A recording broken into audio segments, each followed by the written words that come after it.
Now it's time for Roundup and something a little bit different.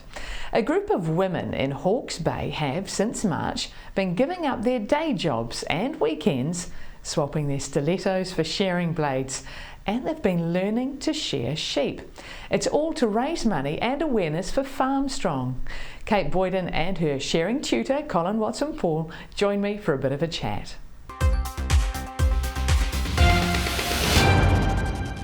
Tell me how many women are involved in this operation? There's 7 of us involved, ranging from accountants to police officers to the Cows Wool rep, which we need to mention. Cows Wool has kindly come on board as our major sponsor, so very lucky here in Hawke's Bay for that. We have an optical technician, we have a rural insurance manager, a loans manager, and myself as a dental therapist, so not a whole lot close to shearing. So Colin's had a huge task with getting us up to speed. Colin, how are these? These women have been training since I think March, learning to shear sheep. How are they doing? What would you rate them? Yeah, I'd rate them very good for the amount of time that they've spent actually doing it. I had a workout this morning. Since we started, they've done 4 days if they've attended every session, 4 full days. So on a par with a learning shearing course, they're quite a way ahead of what normal guys are.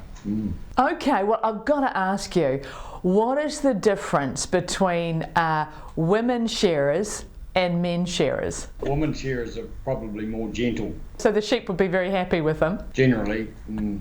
So they're a lot more gentle. Do they take a lot more time, and are they just generally more careful? Yes, they haven't got they don't use brute force to hold the animal, so they just more technical, I think. What do you think, Kate, has been the hardest thing about learning to shear? I think for all of us, it's body position, and more or less this shearing, it's all about your feet. It's almost like a little dance, and for all of us girls, we all like to dance, but probably the getting the feet in the exact right position, because obviously dealing with a live animal is slightly more tricky, but we all love it, and we're so well supported, and that's really made a big difference. And we've had some giggles along the way. The girls quite like getting their fingernails done. We've had some very glamorous fingernails out there over the last few months, and it's so much fun. Something we never thought any of us would probably be doing. So, how did you get into it, Kate? Maureen, our Cows Wool rep, who's one of the shearers as well,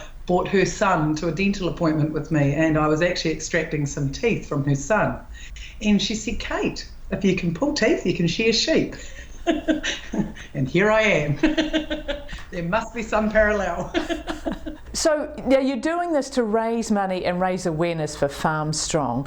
How does that work? Do people come along and can they watch you? Tell me how it works. So we have formulated an event in October, on the 23rd of October, and we are going to sort of go up against one another, in which case we've had, we can be sponsored, and we've also had some very generous items donated for an auction that evening as well. So yeah, the event we're also holding a movie night where we will be screening She Shears, the movie, and luckily we've got a couple of the women from She Shears coming along also to be there present on the night. So again, tickets been sold for that, so we're just hoping we can raise as much as we can for Farmstrong. It's a brilliant initiative. Do you think more women should get involved in sharing, Colin? Yeah, I think they should. It's good fun, and it's the confidence that these women have grown since I've started is amazing, really. It's a skill that once you've learned it, it's a hard one to master, but once you've got it, it feels pretty good. It certainly does. And it's good for fitness, and it's good for all sorts of things, really. And I think they should. Kate, do you think after this event, and tell me, what's the date again? 23rd of October. 23rd of October. Which culminates with our big Hawke's Bay AMP show, and so it's the week before Labour weekend, yeah. Do you think you'll continue sharing? Oh, absolutely.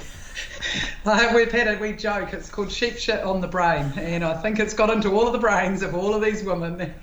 We all get a bit itchy if we haven't been out sharing And so I'm going sharing tomorrow morning, actually. Not too many school mums are sharing on a Wednesday morning, but I will be. When you've got some kids in the dental chair, are you tempted to maybe give them a bit of a haircut while they're there? There was one lad yesterday who was very keen on the idea. Actually, I think his mother was more excited. One-stop shop, you reckon, Anna? Oh, brilliant idea. And just lastly, Kate, what is the best thing in this whole exercise? What has been the best thing about learning to shear a sheep? Best thing's been the exercise and the dedication to something. Now, once you get in there, and some days it's not so easy, and you can walk away and can look at Colin and say, that was a bloody shocker. But the majority of the time it is a really, really rewarding and fun thing to do. And the bunch of ladies that we have, we're a diverse and fun bunch, and we've really enjoyed the journey. So, yeah. Brilliant. And Colin, you would definitely like to see more women in shearing? Oh, for sure. There's a lot now that do it all the time. But for these ladies, they've never, to me, it's about bringing the country to town or vice versa, and closing that bit of a gap that we've got. And so it's neat fun, and it works really good. They do enjoy it, and we enjoy it as well. So it's a bit of humour, lots of giggles, but it's sort of giving back to sharing. I guess it's passing on our bit of knowledge to them, and it's really good. Yeah, and I think it's empowering for them. So which is important. My thanks again to Kate and Colin for joining me on Roundup today. A brilliant initiative to raise money and awareness for Farmstrong, a nationwide wellbeing program for the rural community.